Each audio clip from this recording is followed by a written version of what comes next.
Okay, welcome back to the new section. In this section, let us make the export data feature from the form, just like we did for the import data feature.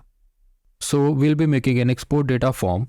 In that form, we will select the table name that we want to export, and Celery will take care of exporting the data in the background.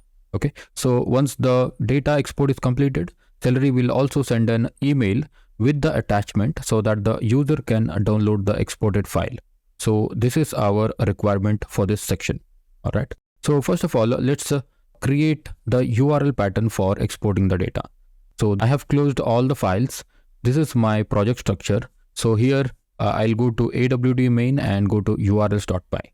Okay. So here what I'm going to do is I want to modify this URL a little bit. Okay. So till now what we were doing is we were just going to import data, right? So now I just want this URL to be modified a little bit. I just want to go through data entry. Okay, data entry / import data.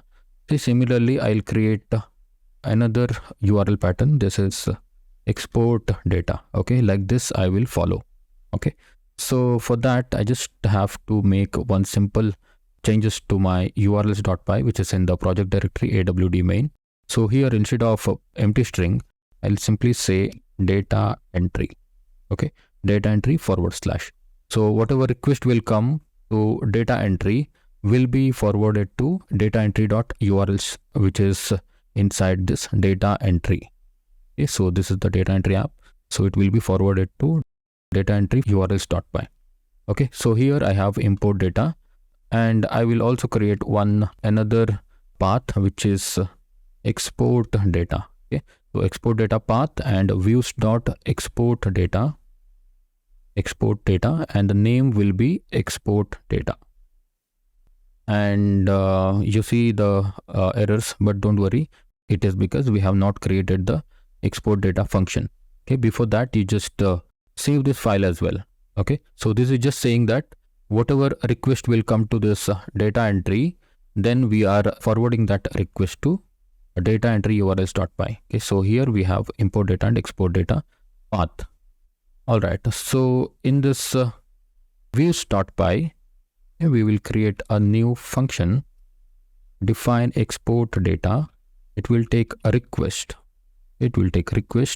And we will return render a request comma data entry, which is the template, right? Inside the template we have folder called the data entry, and we need to load export data.html. This file is not does not exist yet. We'll have to create it. Okay, so just save the file and go to this templates data entry and create a new file inside this data entry folder. Let's create a new file and name it as export data.html. Inside the h2 I'll say export data page. Export data page. All right, now let's refresh this and you can see export data page. And if you go to import data, and this is our form.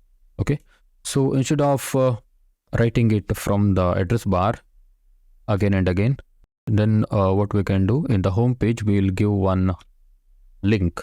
Okay, so here in the home page we'll give the link to navigate to the import and export data pages. Okay, so I'll just go to my home page. So here I'll create a br tag. I'll add an anchor tag. So import data. Okay, so import data. So here I'll include your space import data. Okay, so this import data is nothing but the name of our endpoint, this name. Okay, similarly we have to link this export data as well. I'll copy this and paste it here. So this will be export underscore data.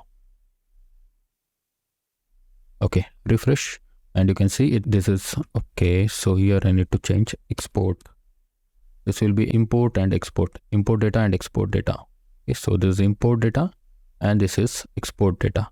Okay, so this is just a test homepage, and once we are done with this export data feature section, we will work a little bit on the front end and design the homepage, and also we will take care of the template inheritance. Okay, so we will make the homepage something like this. So once this homepage is completed, we will have the clear vision of what exactly will be our next tools that we'll be building in this course. Okay, so here are 8 to 9 tools that we'll be building. We will make this kind of design in the next section. Okay, so but for now, let's stick to this links. Okay, so from using this link, we will navigate to import data and export data forms. Okay, so once this is done, let's design the form in the next video.